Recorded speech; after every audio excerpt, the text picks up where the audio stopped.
अब बात सरकार की। यूपीए सरकार सत्ता में 10 साल रही, लेकिन इन 10 सालों में रियल एस्टेट सेक्टर की हालत नहीं बदली। इस सेक्टर को यूपीए से काफी उम्मीदें थी और सरकार ने इस सेक्टर में काफी कुछ करने का वायदा भी किया था, लेकिन रियल एस्टेट वाले इंतजार ही करते रह गए और 10 साल गुजर गए। उन्हें ओझा की रिपोर्ट। यूपीए के 10 साल के राज में रियल एस्टेट सेक्टर में कोई खास फर्क देखने को नहीं मिला। मंत्रियों के चेहरे बदलते रहे, वादों पर वादे होते रहे, लेकिन प्रॉपर्टी सेक्टर का चेहरा नहीं बदला। यूपीए सरकार की अहम नीतियों का या तो खाका ही बनकर तैयार नहीं हो पाया या फिर वो संसद में अटकी रही।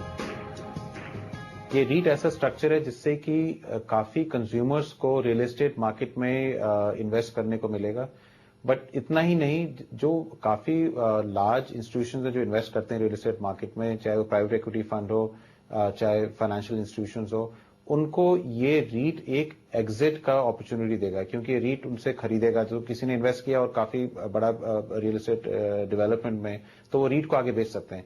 तो ये रीट हमारी रियल एस्टेट इंडस्ट्री के लिए, जो कि अभी लिक्विडिटी प्रॉब्लम एक बहुत बड़ी प्रॉब्लम है, इसमें लिक्विडिटी भी लाता, काफी कंज्यूमर्स है जिनको इन्वेस्टमेंट अपॉर्चुनिटी भी देता और एग्जिट भी देता। रियल एस्टेट सेक्टर की कायापलट करने के लिए यूपीए ने वादे तो बहुत बड़े बड़े किए थे, लेकिन बस भूमि अधिग्रहण बिल ही कानून बन पाया।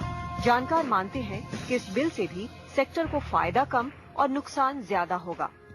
यूपीए सरकार की कई बड़ी नीतियां अमल में नहीं ला पाई गयी, जैसे देरी कम करने के लिए सिंगल विंडो मंजूरी, उद्योग को इंफ्रास्ट्रक्चर का रुतबा देना, टैक्स में छूट, रियल एस्टेट नियामक बिल जो राज्यसभा में 2013 में पेश हुआ था और उसके बाद से संसद की स्थायी समिति में अटका हुआ है।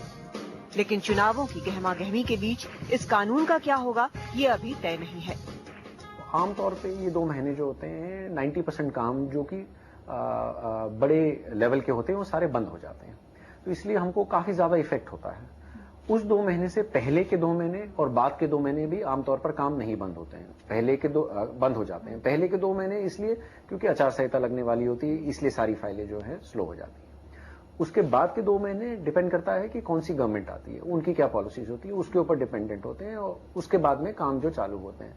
तो इस बार खासकर पहले दिल्ली के इलेक्शन हुए, अब सेंटर के इलेक्शन हो रहे हैं, फिर हरियाणा के इलेक्शन हो रहे हैं, तो इस क्षेत्र का जो कि एनसीआर है, 1 साल तो मैं समझता हूं कि कोई ज्यादा प्रोडक्टिव नहीं रहा।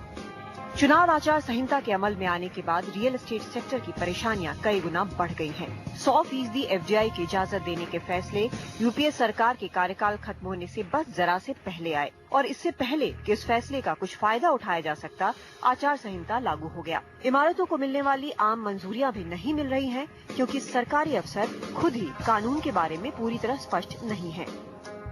हमारे इस सेक्टर को एक इंडस्ट्री का दर्जा मिलना चाहिए, which we have failed to get it। दूसरा, हमको रियल एस्टेट रेगुलेटर के बारे में हमने बात किया था कि इसको रियल एस्टेट रेगुलेटर में इस तरह से बनाया जाना चाहिए कि जो दोनों तरफ हम उसको बेनिफिट कर सकते हैं। अगर हम बायर के हिसाब से देखें या हम रेगुलेटरी बॉडी के हिसाब से देखें, बिकॉज रेगुलेटरी बॉडी में क्या हो रहा है कि हमारे प्रोजेक्ट्स की अप्रूवल नहीं मिल पाती है, तो उसको भी इनकॉर्पोरेट किया जाना चाहिए रियल एस्टेट बिल के अंदर, जिसकी वजह से हमारे प्रोजेक्ट ना काफी डिले हो रहे हैं या जो है कॉस्ट बढ़ रही है, उसके ऊपर कोई ध्यान नहीं दिया गया है। घरेलू और ग्लोबल बाजार में छाई मंदी रियल एस्टेट सेक्टर पर अपना असर छोड़ गई है और अब उसे यही उम्मीद है कि आने वाली सरकार मजबूत होगी जो अधूरे पड़े कानूनों को अमल में लाएगी। नई दिल्ली से ओनितम ओझा, एनडीटीवी।